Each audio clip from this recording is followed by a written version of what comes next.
வணக்கம் and welcome to the show மஞ்சள் வெயில் மாலை. இந்த பிளசண்டான ஈவினிங் டைம் வந்தாச்சு. நீங்க எதிர்பார்க்குற மாதிரியான 4 அட்டகாசமான செக்மெண்ட்ஸோட நான் இங்க வந்தாச்சு. நீங்களும் இந்த செக்மெண்ட்ஸ் எல்லாம் பார்க்க ரெடியா இருக்கீங்க அப்படின்னு நம்புறேன். வாங்க ஷோக்குள்ள போலாம்.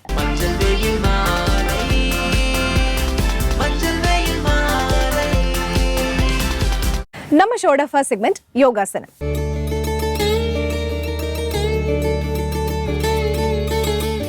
உடலுக்கும் சரி மனசுக்கும் சரி ஆரோக்கியத்தையும் ஃப்ரெஷ்னஸையும் கொடுக்குற ஒரே விஷயம் அப்படின்னா யோகானே சொல்லலாம்.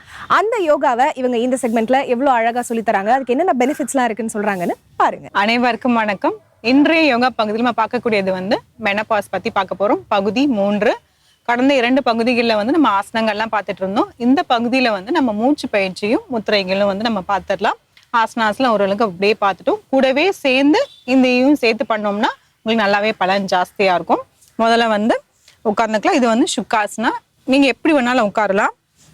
அர்த்த பத்மாசனா உட்காரலாம். அப்படி இல்லைன்னா பத்மாசனாலே உட்காரலாம் உங்களுக்கு. ஆனா முக்கியமா நீங்க பத்மாசனா உட்கார்ந்தீங்கன்னா உங்களுக்கு ரொம்பவே நல்லது. பண்ண முடியலன்னா பரவாயில்ல, அர்த்த பத்மாசனா உட்காந்துக்கலாம். இப்போ முதுகு தண்டை நேரா வச்சுக்கோங்க.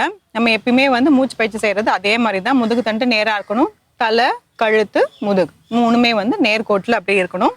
இப்போ நம்ம ஃபர்ஸ்ட் பண்ண போறது நாடி சோதனை பிராணாயமா பண்ண போறோம். இடது கையில இந்த ஆள்காட்டி விரலையும் கட்டை விரலையும் சேர்த்து வச்சுக்கோங்க. சின் முத்திரையில வச்சுக்கலாம். இப்போ வலது கையில நம்மளோட ஆள்காட்டி விரலையும் நடு விரலையும் மடக்க போறோம். நாசிகா முத்ரா. இதை இப்படி வச்சுட்டு பண்ண போறோம். இப்படி மடக்கி வச்சுக்கலாம். அப்படி இல்லைன்னா அடுத்த ஸ்டேஜ் நான் என்ன சொல்றேன்னா, இந்த 2 விரல் இருக்கு இல்லையா, இந்த 2 விரலையும் இதோட புருவ மத்தியில இந்த பொட்டு வைக்கிறோம் பாத்தீங்களா, அந்த இடத்துல இப்படி வச்சுக்கலாம். வச்சுட்டும் பண்ணலாம். அது எப்படி பண்ணணும் நான் சொல்லிடுறேன். ஃபர்ஸ்ட் இந்த மாதிரி நார்மலா பண்ணிடலாம். கண்களை மூடிக்கோங்க. இப்போ வலது நாசியை கட்டை விரல் வச்சு மூடிக்கோங்க. இடது நாசி வழியா அப்படியே மூச்சு இழுத்துக்கோங்க. மூச்சு இழுக்கும் போது வயிறு வெளியில வரணும். எவ்வளவு பொறுமையா செய்ய முடியுமோ அவ்வளவு பொறுமையா நம்ம செஞ்சுக்கலாம்.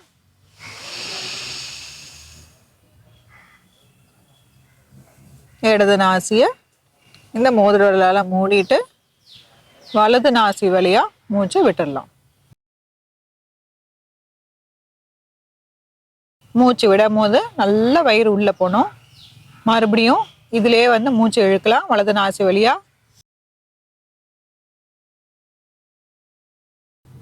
இப்போ வலது நாசியை கட்டை விரல் வச்சு மூடிட்டு இடது நாசி வழியா மூச்சை வெளியில விட போறோம்.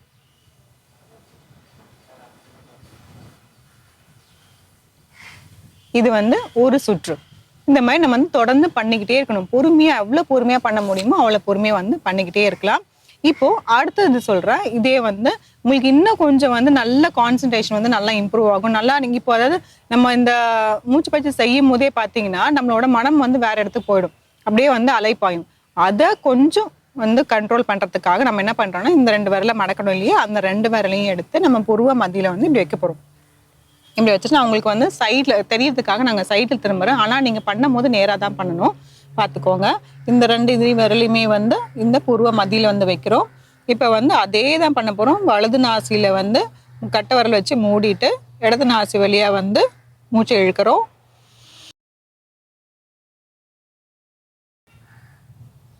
இடது நாசியை மோதிர விரலால மூடிட்டு வலது நாசி வழியா மூச்சை விட்டுறோம். மறுபடியும் வலது நாசி வழியா மூச்சு இழுக்கிறோம்.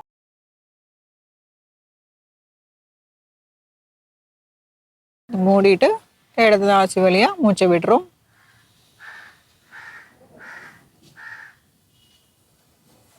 இந்த மாதிரி நம்ம தொடர்ந்து செஞ்சுட்டே இருக்க போறோம். இப்போ உங்களுக்கு இந்த புருவ மதியில வச்சுட்டு பண்றது கொஞ்சம் கஷ்டமா இருக்குங்கிற மாதிரி இருந்துச்சுன்னா அதை விட்டுட்டு நீங்க மறுபடியும் இதுல கூட பண்ணலாம். உங்களுக்கு எதுல வசதி வருதோ அந்த மாதிரியே நீங்க பண்ணிக்கோங்க, தப்பு இல்லை. இன்னும் நல்லா ப்ராக்டிஸ் பண்ண அப்படின்னா உங்களுக்கு கொஞ்சம் அட்வான்ஸா வேணும்னா இந்த புருவ மதியில நீங்க வச்சுக்கலாம். இப்போ இதே ஒரு 2 ரவுண்டு அப்படியே பண்ணிடலாம். ஒண்ணு கவனிக்க வேண்டியது என்னன்னா, மூச்சு இழுக்கும் போது வயிறு நல்லா வெளில வரணும். அதுக்கப்புறம் மூச்சு விடும் போது வயிறு நல்லா உள்ள போகணும். நல்லா கவனிச்சுக்கோங்க. கண்ணை மூடிட்டு பண்ணுங்க.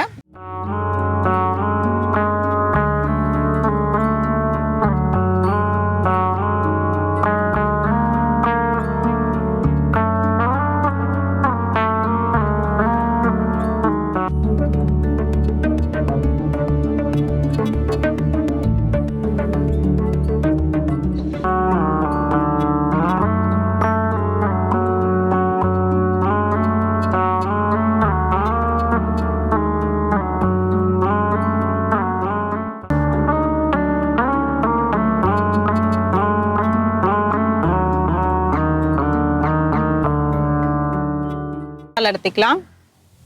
ஆழ்ந்த மூச்சு உள்ளே இழுத்து வெளியே விடலாம். இங்கே பண்ணும்போது உங்களுக்கு 2 இல்ல 3 ரவுண்டு தான் பண்ணேன். நீங்க வீட்டில் வந்து முயற்சி பண்ணும்போது ஃபர்ஸ்ட் வந்து ஒரு 5 ரவுண்டு பண்ணிக்கோங்க. அதுக்கப்புறம் படிப்படியாக அப்படியே கொஞ்சம் இன்க்ரீஸ் பண்ணிட்டே போயிட்டு நீங்க 10 ரவுண்டு வரைக்கும் கூட நீங்க பண்ணலாம். அதே மாதிரி நீங்க நிமிஷ கணக்கும் வச்சுக்கலாம். அந்த மாதிரி கொஞ்சம் ஸ்டெப் பை ஸ்டெப்பா அப்படியே பண்ணிட்டே போங்க. ஒரே டைம்ல வந்து ஸ்டார்டிங்லேயே பண்ணாலுமே கொஞ்சம் கஷ்டமா இருக்கும். அதனால நீங்க கொஞ்சம் படிப்படியாக அப்படியே வந்து முயற்சி பண்ணிட்டு போங்க. இது வந்து நாடி சோதனை பிராணாயமா. அடுத்தது இன்னும் ஒரு பிராணாயமா இருக்கு. அது வந்து ஷீத்காரி பிராணாயமா. ஷீத்காரி பிராணாயமா வந்து கூலிங் பிராணாயமா அப்படின்னு சொல்லுவாங்க. நம்ம உடல்ல வந்து ரொம்ப சூடா இருக்கும். அந்த மெனபாஸ்ல எல்லாம் அந்த டைம்ல வந்து பாத்தீங்கன்னா நம்ம கழிவுகளை வந்து வெளியில போயிருக்காது, அப்படியே உள்ள தங்கி இருக்கும். உஷ்ணங்கள் வந்து ஜாஸ்தியா இருக்கும். நம்மளோட உடம்ப வந்து நம்ம கூல் பண்றதுக்காக, உஷ்ணத்தை குறைக்கிறதுக்காக வந்து இந்த பிராணாயமா வந்து நம்ம பண்ண போறோம். அது ஒண்ணு இல்ல, ரொம்பவே சிம்பிள் தான். என்னன்னா இதே மாதிரி வந்து நீங்க எந்த ஆசனால வந்தாலும் உட்காந்துக்கலாம். உட்காந்துட்டு முதுகு தண்டை நேரா வச்சுக்கோங்க. இதெல்லாம் வந்து பேசிக் பாயிண்ட்ஸ். என்னன்னா மூச்சு பயிற்சி செய்யும் போது எப்படி பண்ணணுமோ அதுதான் எல்லாமே வந்து வந்துடும். இப்போ ஷீத்காரி, அது வந்து 2 கையிலுமே வந்து நீங்க சின்முத்திரை வந்து வச்சுக்கோங்க. அதுக்கப்புறமேட்டு உங்க பல்ல வந்து 2 மேல் வரிசையும் கீழ் வரிசையும் சேர்த்து வச்சு நல்லா வச்சுட்டு இஸ்ன்னு அப்படியே ஒரு நல்ல மூச்சு இழுக்கணும். வாய் வழியா மூச்சு இழுத்துட்டு உங்களோட மூக்கு வழியா வந்து மூச்சை வந்து வெளியில விட போறோம். அது எப்படி பண்றதுன்னு பார்க்கலாம். கண்களை வந்து அப்படியே மூடிக்கோங்க. வாயை திறந்துட்டு 2 பல்லு வரிசையும் இப்படி வச்சுக்கோங்க.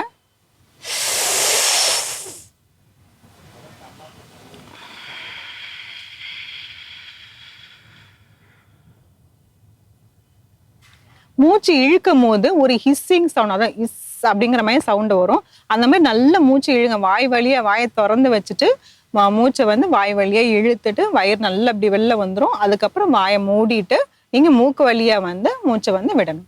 இது அப்படி வந்து ஒரு 2-3 முறை செஞ்சுக்கலாம். கண்களை மூடிக்கலாம்.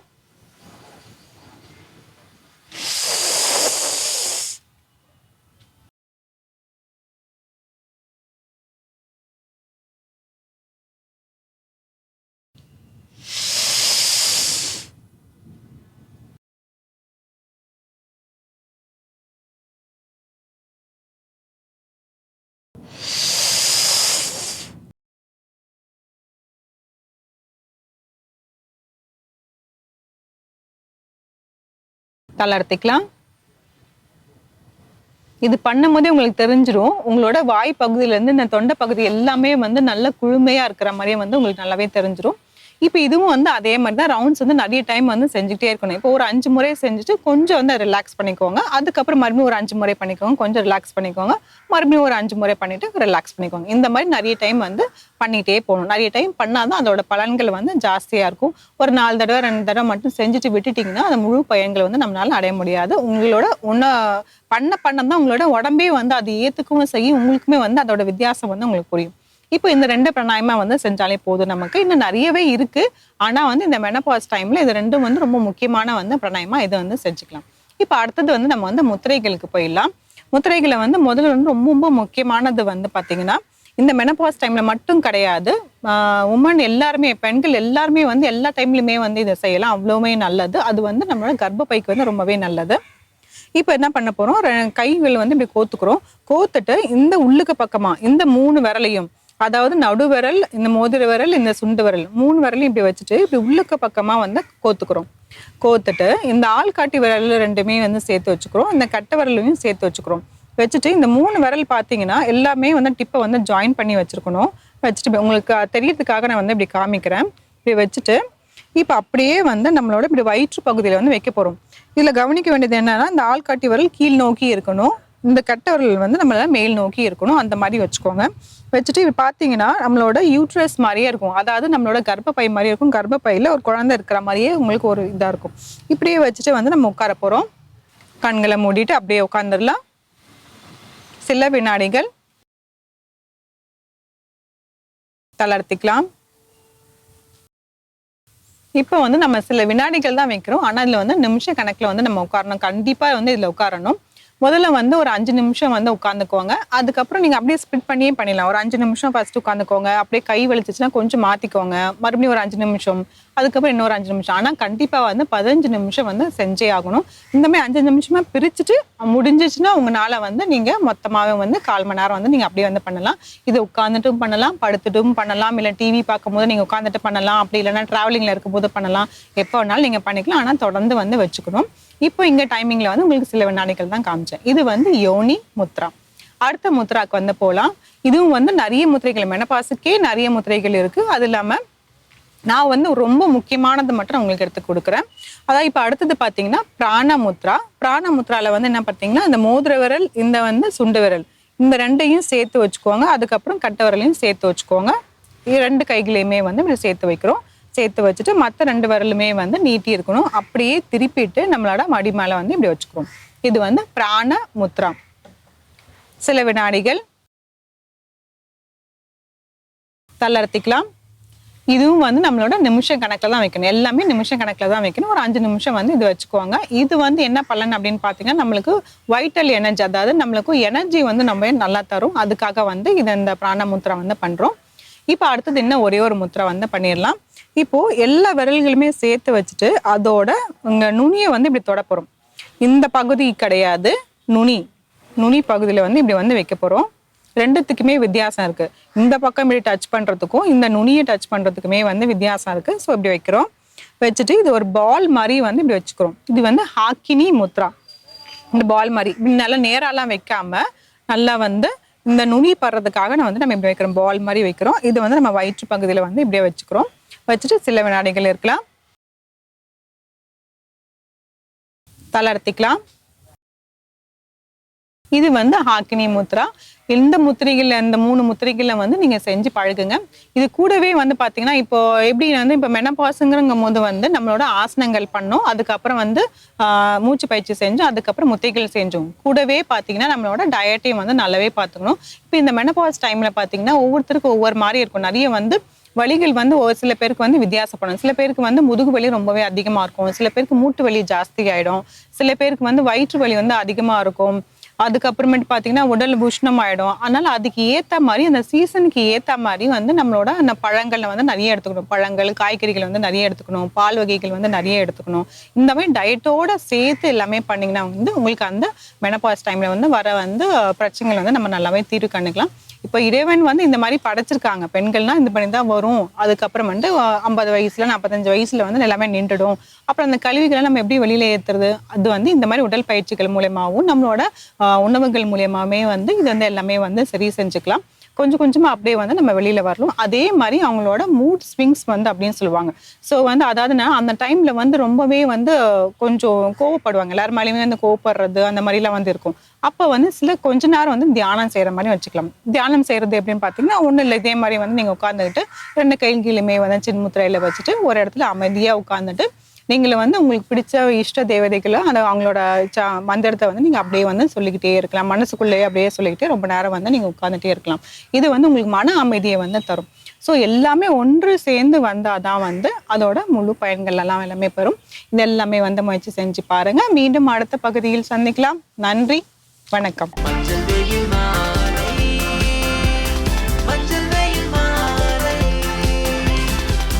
நம்ம ஷோட நெக்ஸ்ட் செக்மெண்ட் இங்கிலீஷ்ல பேசலாம்.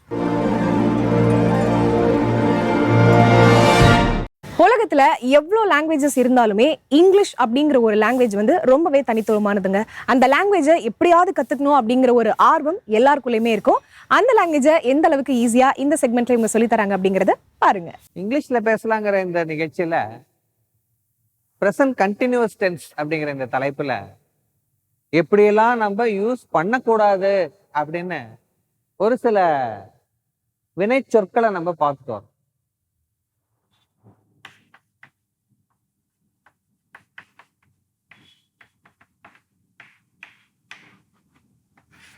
பிரசன்ட் கண்டினியூஸ்ல எந்தெந்த மாதிரியான வினை சொற்களை நம்ம பயன்படுத்துவது இல்லை, அந்த சென்சஸ் உணர்ச்சிகளை வெளிப்படுத்தக்கூடிய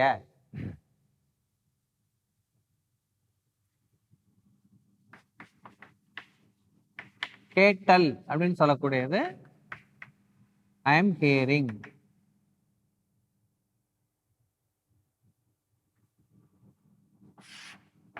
ஐ ஹியர். ஐ எம் ஹியரிங் அப்படின்னு நம்ம சொல்றது இல்ல.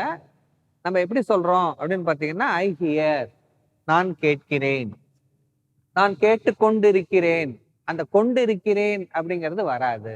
ஐ எம் ஹியரிங் அப்படிங்கிறத வராது. நான் பாட்டு கேட்டுக்கொண்டு இருக்கிறேன் அப்படிங்கிறது வேற எப்படி சார் சொல்லணும்? நீங்க இந்த ஐஎன்ஜி வராதுங்கிறீங்களே சார், அது எப்படி சார் சொல்லணும்? I am listening to music. I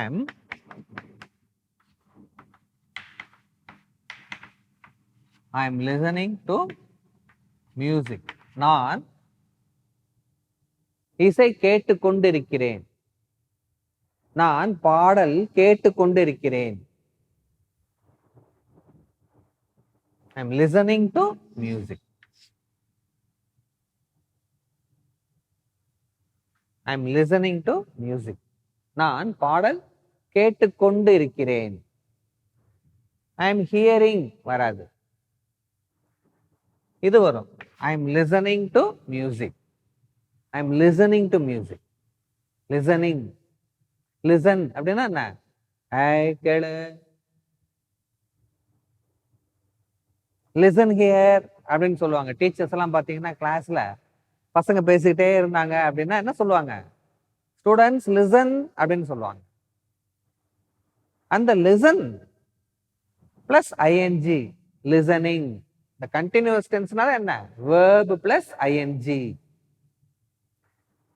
I am listening to music. நான் பாடலை கேட்டுக்கொண்டிருக்கிறேன். ஓகே, இப்போ பாருங்க another example.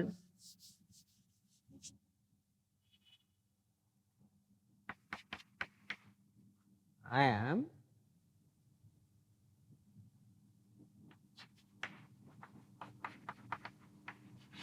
the smelling அப்படிங்கிறது நுகர்ந்து கொண்டு இருக்கிறேன் இல்லையா? ஐ எம் ஸ்மெல்லிங். இதை நம்ம யூஸ் பண்றது இல்லை. ஐ ஸ்மெல், ஐ ஸ்மெல். ஐ ஆம் ஃபீலிங், ஐ ஆம் ஃபீலிங். நான் ஃபீல் பண்ணி கொண்டிருக்கிறேன். நான் ஃபீல் பண்ணி கொண்டிருக்கிறேன். நான் எழுதி கொண்டிருக்கிறேன் அப்படிங்கிறத பார்க்கலாம், அடுத்தவன் பார்க்கலாம். நான் காஃபி சாப்பிட்டு கொண்டிருக்கிறேன் அப்படின்னு நீங்க சொல்லும்போது நீங்க காஃபி குடிக்கிறத அடுத்தவங்க வந்து பார்க்கலாம். நான் ஓடிக்கொண்டிருக்கிறேன் அப்படின்னு நீங்க சொன்னீங்கன்னா நீங்க ஓடுறத அடுத்தவங்க பார்க்கலாம். நீங்க உட்காந்துக்கிட்டே இருந்து நான் ஓடிக்கொண்டிருக்கிறேன் அப்படின்னு சொன்னீங்கன்னா, ஏன்பா உட்காந்துக்கிட்டே இருக்க, ஓடிக்கிட்டு இருக்கேன் அப்படின்னு சொல்றியே அப்படின்னு நீங்க கேட்கலாம். ஆனா இந்த இடத்துல ஐ எம் ஃபீலிங் அப்படின்னு சொல்றீங்க. நான் ஃபீல் பண்ணி கொண்டிருக்கிறேன். அதை யார் பார்க்க முடியும்? நீங்க ஃபீல் பண்றதை நான் பார்க்க முடியுமா? நீங்க எழுதுறத நான் பார்க்கலாம், நீங்க படிக்கிறத நாங்க பார்க்கலாம் இல்லையா? நீங்க ஃபீல் பண்றதை நான் எப்படி பார்க்க முடியும்? அதனால ஐ எம் ஃபீலிங் அப்படின்னு நீங்க சொல்லக்கூடாதுன்னு சொல்றாங்க. அதுக்கு பதிலாக என்ன சொல்லணும்? I feel. I feel. I feel tired. I feel tired. I feel excited. I feel tired அப்படின்னா என்ன? எனக்கு நான் ரொம்ப டயர்டா ஃபீல் பண்றேன். ஐ எம் எக்ஸைட்டட் அப்படின்னா என்ன? நான் ரொம்ப உணர்ச்சி வசமாக இருக்கிறேன்.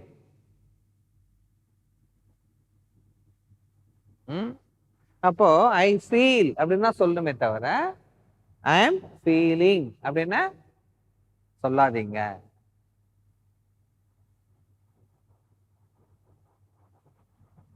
ஐ ஆம் லைக்கிங். அடுத்தது பாருங்க, லைக்கிங், எல்ஐகேஇ, லைக். இதுதான் verb, விரும்புதல் இல்லையா? ஐ எம் லைக்கிங், நான் விரும்பிக் கொண்டு இருக்கிறேன். நான் விரும்பி கொண்டு இருக்கிறேன் அப்படிங்கிறத நம்ம சொல்றது இல்ல. இந்த ஃபீல் மாதிரியே தான் இந்த like. I am liking to read வராது. I like reading. I like. I am liking வராது. என்ன வரும்? I like. I am hearing வராது. I hear. I am smelling வராது. I smell. I am feeling வராது. I feel. I am liking வராது. அதுக்கு பதிலா என்ன வரும்? I like. I am liking coffee அப்படின்னு சொல்லக்கூடாது. உங்களுக்கு காஃபி ரொம்ப பிடிக்கும் அப்படின்னு வச்சுக்கோங்களேன். ஐ எம் லைக்கிங் காஃபி சொல்லக்கூடாது. I like coffee. நான் காஃபியை விரும்பி கொண்டே இருக்கிறேன் அப்படின்னா என்ன அர்த்தம்? எனக்கு இதுதான் வேலை, வேற வேலையே கிடையாது அப்படின்னு அர்த்தம். வேற வேலையெல்லாம் இருக்குல்ல உங்களுக்கு. காஃபியை விரும்பி கொண்டே இருப்பீங்களா? இல்லையே. அப்ப என்ன சொல்லணும்? I like coffee. நான் உன்னை விரும்புகிறேன் அப்படி சொல்லாமே தவிர நான் உன்னை விரும்பி கொண்டிருக்கிறேன் அப்படின்னு சொல்றது இல்ல. I like you. நான் உன்னை விரும்புகிறேன். I love you. நான் உன்னை நேசிக்கிறேன். I am loving you. நான் உன்னை லவ் பண்ணி கொண்டு இருக்கிறேன் அப்படின்னு சொல்றது இல்ல. ஐ எம் லைக்கிங் யூ. நான் உன்னை விரும்பி கொண்டு இருக்கிறேன், நேசித்து கொண்டு இருக்கிறேன் அப்படிங்கறத நம்ம கண்டினியூஸ் டென்ஸ்ல சொல்றது இல்ல. நம்ம எப்படி சொல்லுவோம்? அத பிரசன்ட் ஃபார்ம்ல சொல்லுவோம். This is called as present, simple present. Okay, instead of using continuous you have to use simple present. I am liking க்கு பதிலா I like. I am feeling க்கு பதிலா I feel. I am smelling க்கு பதிலா நீங்க என்ன சொல்லுவீங்க? I smell. I am hearing அதுக்கு பதிலா நீங்க என்ன சொல்லுவீங்க? I hear. I hear. I smell. I feel. I like. இப்படியே சொல்லி நீங்க பழகணும். I am feeling னு சொல்லிட்டு பழகக்கூடாது. I feel. I feel hungry. எனக்கு ரொம்ப பசிக்குது. எப்படி சொல்லுவீங்க? I feel hungry. எனக்கு கோபம் வருது, நான் எரிச்சலா இருக்கேன் அப்படின்னு எப்படி சொல்லுவீங்க? அந்த ஃபீலிங், அந்த உணர்ச்சியை வெளிப்படுத்தக்கூடியது எப்படி சொல்லுவீங்க? யோசனை பண்ணி வைக்கிறீங்களா? நம்ம நெக்ஸ்ட் செஷன்ல பார்ப்போம்.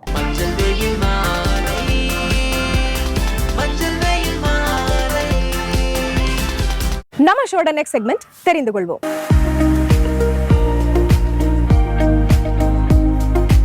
ஒவ்வொரு நாளும் நம்மளோட இந்த செக்மெண்ட்ல புதுசா நிறைய விஷயங்கள் தெரிஞ்சுட்டு வரும். இன்னைக்கு இந்த செக்மெண்ட்ல என்ன தெரிஞ்சுக்க போறோம் அப்படிங்கறத பார்க்க ரெடியா இருக்கீங்களா? வாங்க. வசந்த் டிவி ரசிகர்கள் அனைவருக்கும் வணக்கம். இன்னைக்கு நம்மளுடைய தெரிந்து கொள்வோம் நிகழ்ச்சியிலையும் பூச்சிகளை பத்தின நிறைய விஷயங்கள் தான் தெரிஞ்சுக்க போறோம். அதாவது பூச்சிகள்லயே புல்டாக் ஆண்ட் அப்படின்னு சொல்லக்கூடிய ஒரு ஆண்ட் இருக்குங்க.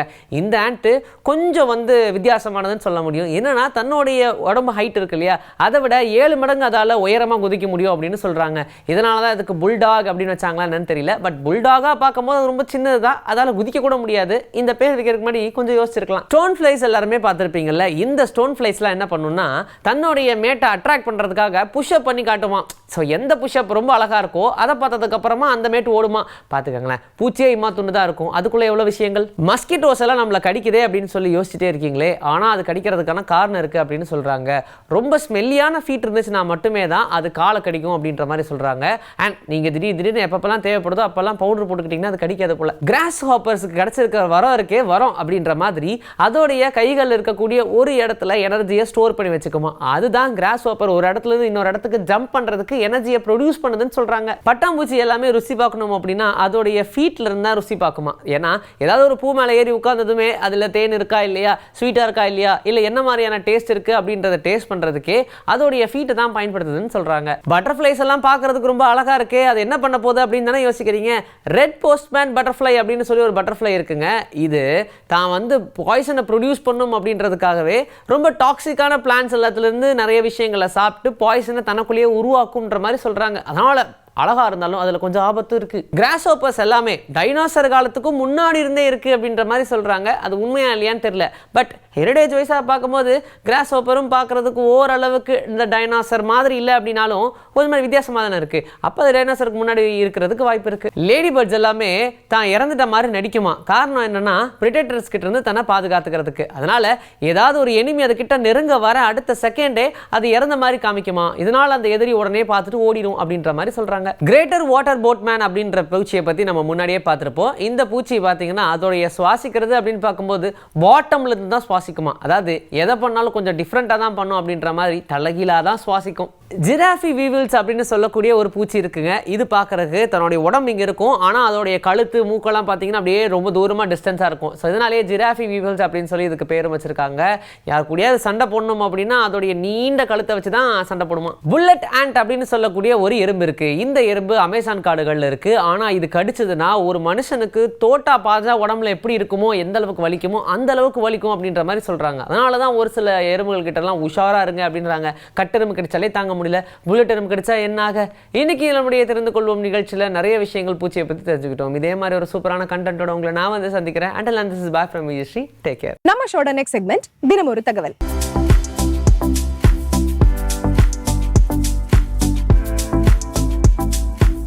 இந்த டைட்டிலே தெரிஞ்சிருக்கும். ஒவ்வொரு நாளும் அன்னைக்கு நாளோட ஸ்பெஷாலிட்டி என்னென்ன விசேஷம் அதுல இருக்கு அப்படிங்கறத பார்த்துட்டு வரோம். இன்னைக்கு நாளோட ஸ்பெஷாலிட்டி என்ன அப்படிங்கறத பார்க்க ரெடியா இருக்கீங்களா? வாங்க. அனைவருக்கும் வணக்கம். தினம் ஒரு தகவல் நிகழ்வில் இன்று நாம் பார்க்க இருக்கக்கூடிய தகவல் பிப்ரவரி 20ஆம் நாளுடைய சிறப்புகளுங்க. இந்த பிப்ரவரி 20 என்ன அப்படின்னா, இவருடைய பாடல்களை கேட்டாலே நாம் சொக்கி போவோம். அனைத்து பேருந்துகளிலும் பயணம் செய்யும் போது இவருடைய பாடல்கள் இன்றளவும் நமக்கு துள்ளர்களாக இருந்திருக்கிறது. அப்படி நமக்கு மிகச்சிறந்த பாடல்களை பாடி நம் உள்ளங்களையெல்லாம் கொள்ளை கொண்ட மலேசியா வாசுதேவன் அவர்களுடைய நினைவு தினம் இந்த பிப்ரவரி 20ஆம் நாள். 2011ஆம் ஆண்டு பிப்ரவரி 20ஆம் நாள் இவருடைய நினைவு தினம் அனுசரிக்கப்படுகிறது.